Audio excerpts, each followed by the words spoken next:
हाँ स्टूडेंट्स, अभी हम पूंजी संरचना के समय ध्यान देने योग्य बातें या तो पूंजी संरचना के गुण या आदर्श पूंजी संरचना क्या है उस पर विचार करेंगे।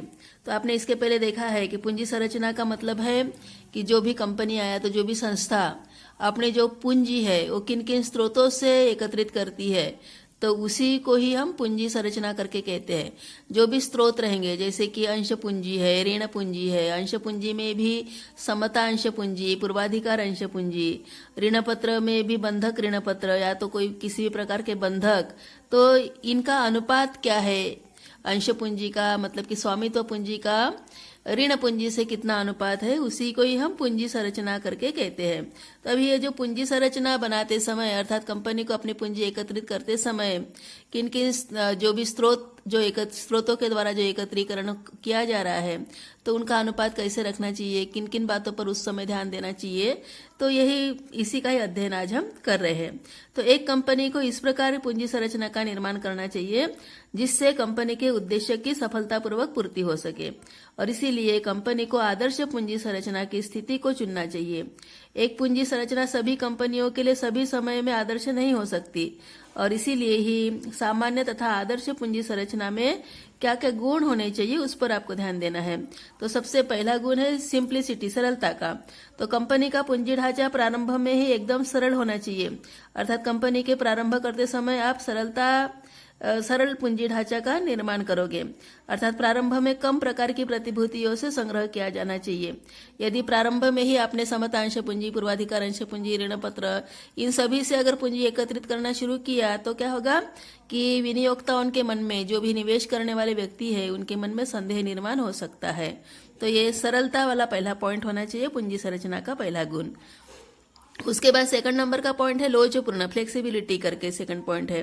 तो पूंजी ढांचा इस प्रकार का होना चाहिए जिससे व्यवसाय की बढ़ती हुई आवश्यकता के लिए भविष्य में भी वित्त प्राप्त किया जा सके। कम पूंजी की आवश्यकता होने पर पूंजी या तो कोषों को कम करने भी संभव होना चाहिए, अर्थात आपका जो पूंजी ढांचा है, पूंजी संरचना है, वह लोचपूर्ण होना चाहिए। ये दूसरा गुण रहेगा। तीसरे नंबर का गुण रहेगा पूर्ण उपयोग।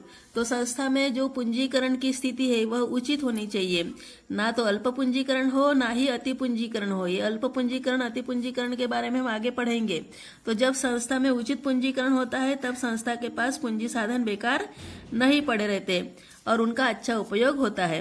तो ये पूर्ण उपयोग होना चाहिए जो भी पूंजी आपके पास है उसका। चौथे नंबर का पॉइंट है पर्याप्त तरलता। तो उपक्रम को स्थिर एवं तरल संपत्तियों का एक उचित अनुपात निर्धारित करना चाहिए। तरल संपत्तियों में रोकड़, बैंक में शेष, चालू विनियोग तथा जो भी प्राप्य विपत्र आदि सभी संपत्तियां इसमें आती है चल संपत्ति में। तो कंपनी की संपत्तियों का जो मिश्रण है वह इस प्रकार होना चाहिए कि संस्था के पास सदैव तरलता बनी रहे, अर्थात रोकड़, बैंक शेष ये सदैव रहना चाहिए, और किसी भी संस्था को अपनी पूंजी का कुछ भाग तरल रूप में रखना अवश्य होना चाहिए, अनिवार्य होता है। फिर पांचवें नंबर का पॉइंट है न्यूनतम लागत। तो पूंजी प्राप्त करने के विभिन्न साधन होते हैं और प्रत्येक पूंजी को प्राप्त करने में कुछ ना कुछ व्यय भी अवश्य लगता ही है, और ऐसी पूंजी संरचना को आपको चुनना चाहिए जिससे उस पूंजी को प्राप्त करने में आपको ज्यादा खर्च नहीं लगे। कम लागत में ही पूंजी आपके पास एकत्रित होनी चाहिए। तो ये पांचवें नंबर का पॉइंट है न्यूनतम लागत का। छठवें नंबर पे है न्यूनतम जोखिम। तो व्यवसाय में अनेक प्रकार की जोखिम होती है, जैसे कि कर की मात्रा, लागतों में परिवर्तन, मूल्यों में कमी, व्यय दरों में वृद्धि, दुर्घटना होना, इन सभी से क्या होता है जोखिम उत्पन्न होती है, और इन सभी का उपक्रम की आय पर विपरीत प्रभाव भी पड़ता है। इसलिए उपक्रमों को पूंजी संरचना इस प्रकार रखनी चाहिए जिससे इन जोखिमों से सरलतापूर्वक निपटा जा सके। सातवें नंबर का पॉइंट है पूंजी पर नियंत्रण। सामान्यतः एक कंपनी पर समता अंशधारियों का नियंत्रण होता है, और इसीलिए समता अंशधारियों की मात्रा इतनी अधिक हो कि पूंजी पर नियंत्रण बना रहे। तो आठवें नंबर का पॉइंट है वैधानिकता। उपक्रम की पूंजी संरचना वैधानिक तथा आर्थिक मान्यताओं के अनुकूल होनी चाहिए। पूंजी संरचना कंपनी अधिनियम एवं अन्य विधानों के अनुकूल ही होनी चाहिए, अर्थात कंपनी अधिनियम के द्वारा जो भी मान्यता जहाँ पे है उसी के अनुसार ही आपके पास की पूंजी संरचना होनी चाहिए। और 90 नंबर का पॉइंट है विकास प्रेरक। एक आदर्श पूंजी संरचना वही मानी जाती है जो उपक्रम की विकास योजनाओं का आधार होती है। जो दीर्घकालीन विकास के लिए सहायक होती है, और पूंजी संरचना के कारण कभी भी विकास अवरुद्ध नहीं होना चाहिए, ऐसी ही पूंजी संरचना आपको रखनी है। तो इस प्रकार से ये पूंजी संरचना के गुण या तो आदर्श पूंजी संरचना है या तो पूंजी संरचना में ध्यान देने योग्य बातें हैं। अभी आगे का पॉइंट है पूंजी संरचना को नियंत्रित या प्रभावित करने वाले तत्व। तो पूंजी संरचना को कौन कौन से तत्व प्रभावित करते हैं उस पर भी विचार करना है। तो एक उपक्रम की सफलता उसकी वित्तीय योजना पर तो रहती है, साथ में पूंजी संरचना पर भी निर्भर रहती है।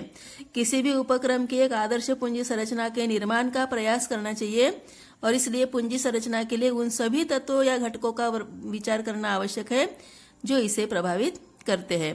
तो ये जो घटक है, ये दो प्रकार के घटक है, एक है आंतरिक घटक और दूसरे है बाह्य घटक। अभी आंतरिक घटकों पर पहले ध्यान देते हैं।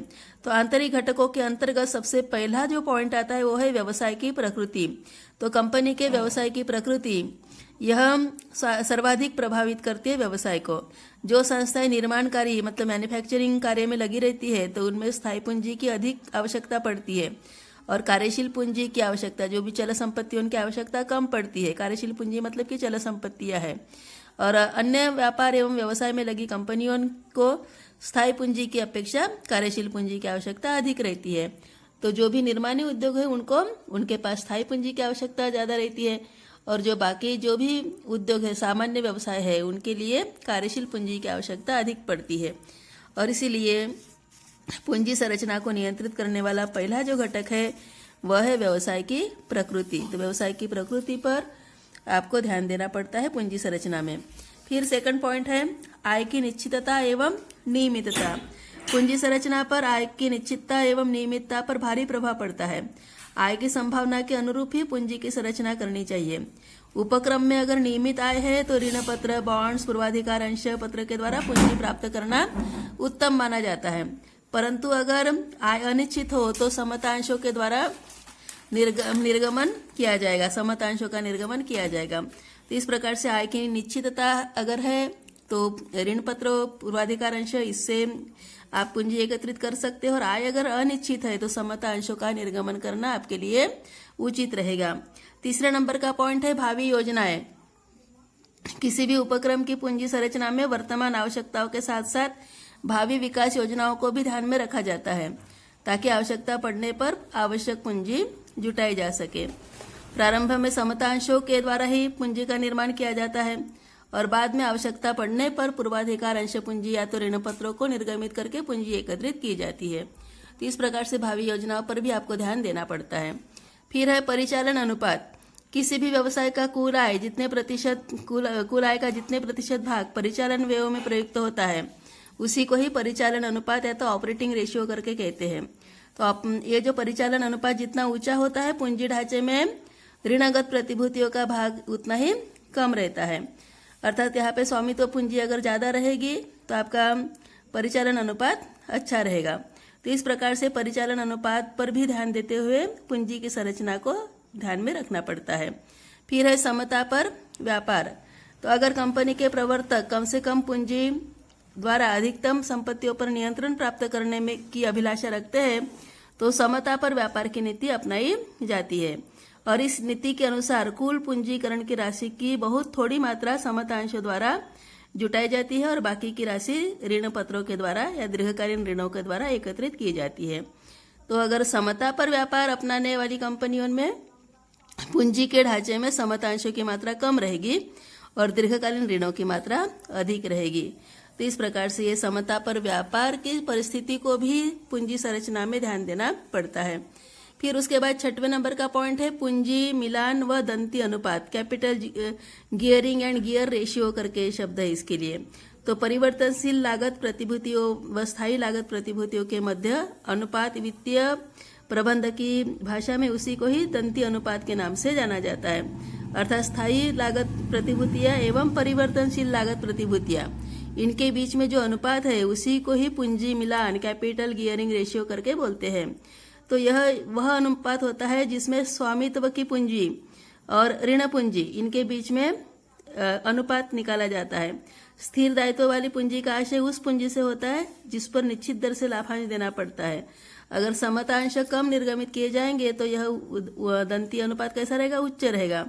और अगर कम रहेंगे समता अंश तो समता अंश अधिक निर्गमित करने पर निम्नमदंती अनुपात रहेगा। तो इस प्रकार से पूंजी मिलान अनुपात पर भी पूंजी संरचना में ध्यान देना पड़ता है। फिर है 7वें नंबर का पॉइंट, व्यावसायिक संपत्तियों का ढांचा। तो जिन संस्थाओं के संपत्ति ढांचे में स्थायी संपत्तियों की मात्रा अधिक होती है उनकी पूंजी संरचना में दीर्घकालीन ऋण अथवा ऋण पत्रों का भाग अधिक रहेगा और अंश पूंजी कम रहेगी। तो और इसके विपरीत जिन संस्थाओं में संपत्ति ढांचे में चालू संपत्तियां अधिक रहेगी तो पूंजी ढांचे में दीर्घकालीन ऋण कम रहेंगे। तो व्यावसायिक संपत्तियों का ढांचा कैसा है उस पर भी हमें ध्यान देना पड़ता है। फिर है व्यापार पर नियंत्रण की इच्छा। पूंजी संरचना व्यापार पर नियंत्रण की इच्छा से भी प्रभावित होती है।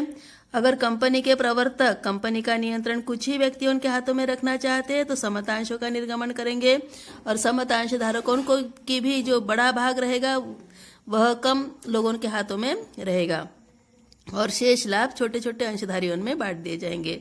तो इस प्रकार से व्यापार पर नियंत्रण की इच्छा पर भी पूंजी संरचना निर्भर करती है। फिर उसके बाद है फर्म की आयु। नई कंपनियों की बाजार में ख्याति कम होती है और जोखिम की मात्रा वहां पे ज्यादा रहती है और इसी कारण से उस समय स्वयं पूंजी जुटाने का प्रयास उनके द्वारा होना चाहिए और किसी भी फर्म को प्रारंभ करने के लिए पहले स्वयं की पूंजी और बाद में जैसे जैसे स्थिरता आती है किसी भी संस्थान में किसी भी कंपनी में तो उसके बाद ऋण पूंजी सरलता से प्राप्त हो जाती है। तो आपका जो भी संस्थान है फर्म है वो नया है कि पुराना है उस पर भी पूंजी संरचना निर्भर करती है। तो इस प्रकार से ये 9 तत्व है, ये आंतरिक तत्व है पूंजी संरचना को प्रभावित करने वाले। अभी बाह्य तत्व पर भी ध्यान देते हैं, पूंजी संरचना को प्रभावित करने वाले बाह्य तत्व। तो इसमें सबसे पहला पॉइंट है पूंजी बाजार की दशाएं। पूंजी संरचना को एक महत्वपूर्ण सीमा तक पूंजी बाजार की दशाएं भी प्रभावित करती है। मंदी की दशा में ब्याज दर कम होती है, लाभ की संभावनाएं अनिश्चित होती है, अनियमित होती है और ऐसी स्थिति में साधारण अंशों की अपेक्षा ऋण पत्र अधिक लोकप्रिय होते हैं। तो इस प्रकार से मंदी काल में अंशों की तुलना में ऋण पत्र अधिक लोकप्रिय होते हैं और इस कारण से मंदी काल अगर है तो ऋण पत्रों का निर्गमन करना उचित रहेगा। दूसरे नंबर का पॉइंट है विनियोक्ताओं की मनोवैज्ञानिक दशा। संस्था की जो पूंजी संरचना है उसके विनियोक्ताओं की प्रकृति तथा प्रकार द्वारा भी प्रभावित होती है। विनियोक्ता की मनोवैज्ञानिक दशा कैसी है, जोखिम के प्रति उनके विश्वास को भी पूंजी ढांचे पर प्रभाव पड़ता है। कुछ विनियोक्ता साहसी होते हैं, कुछ विनियोक्ता बिल्कुल जोखिम नहीं लेना चाहते, अर्थात किस वर्ग के विनियोक्ता है उस पर भी हमें ध्यान देना पड़ता है। तीसरे नंबर का पॉइंट है कानूनी प्रावधान। तो पूंजी संरचना कानूनी प्रावधानों से काफी प्रभावित होती है। जो भी हमारे देश में प्रचलित कानून है, नियम है, उसको ध्यान में रखते हुए भी पूंजी संरचना को निर्धारित करना पड़ता है और इसलिए इसके लिए आपको पूंजी निर्गमन नियंत्रण अधिनियम लागू करना पड़ता है और इस अधिनियम का पालन करते हुए ही पूंजी संरचना पर ध्यान देना पड़ता है। फिर है कर प्रावधान। तो किसी भी राष्ट्र के कर नियम वहां के उपक्रमों की पूंजी संरचना को प्रभावित करेंगे और इसलिए कर प्रावधान या तो कर के नियमों के आधार पर भी पूंजी का ढांचा प्रभावित होता है। 5वें नंबर का पॉइंट है पूंजी लागत। पूंजी प्राप्त करने में आपको कमीशन चुकाना पड़ता है, दलाली, अभिगोपन कमीशन, स्टैंप के लिए, बट्टे के लिए, ऐसे बहुत सारे व्यय आपको चुकाने पड़ते हैं और कौन से स्रोत से आप पूंजी प्राप्त करोगे जिसमें इन व्ययों की मात्रा कम रहे तो वैसे ही आपको पूंजी एकत्रित करने का साधन चुनना पड़ता है। और फिर है 6वें नंबर का पॉइंट वित्तीय संस्थाओं की नीति। किसी भी देश में जो वित्त प्रदान करने वाली संस्थाओं की नीति का उस देश के उपक्रमों के लिए पूंजी ढांचे पर अत्यधिक प्रभाव पड़ता है। जैसे कि भारतीय वित्तीय संस्थाएं उन्हीं व्यक्ति या तो संस्थान को ऋण देते हैं जिनका ऋण पूंजी व समता पूंजी के मध्य 1:1 इस प्रकार का अनुपात हो, अर्थात आपकी स्वयं की पूंजी जितनी हो उतनी ही ऋण पूंजी अगर है, मतलब कि संपत्ति बराबर दायित्व है, तभी आपको वित्तीय संस्थाएं ऋण देती है। उससे अगर अनुपात अगर बिगड़ जाता है तो किसी भी प्रकार की औद्योगिक संस्थाएं, वित्त संस्थाएं आपको ऋण नहीं देगी। तो इस प्रकार की नीति हमारे देश में अपनाई जाती है। और फिर 7वें नंबर का पॉइंट है प्रतिस्पर्धा की प्रकृति। तो प्रतिस्पर्धा के कारण भी किसी व्यापार की पूंजी प्रभावित होती है। कुछ उद्योग प्रतिस्पर्धा से मुक्त रहते हैं, वे एकाधिकार की स्थिति में रहते हैं और एकाधिकार की स्थिति में अगर रहेगा व्यापार तो आपको ऋण पूंजी भी आसानी से प्राप्त हो सकती है। और इस प्रकार किसी भी उपक्रम की पूंजी संरचना को उपक्रम के आंतरिक घटक एवं बाह्य घटक या बाह्य तत्व ये दोनों भी प्रभावित करते हैं और इन दोनों का भी प्रभाव पूंजी संरचना पर होता है। तो इस प्रकार से पूंजी संरचना को प्रभावित करने वाले आंतरिक एवं बाह्य घटकों का अध्ययन आज आपने किया है। तो अच्छी तरह से इस पर ध्यान देना है और ये घटक उनको याद रखना है।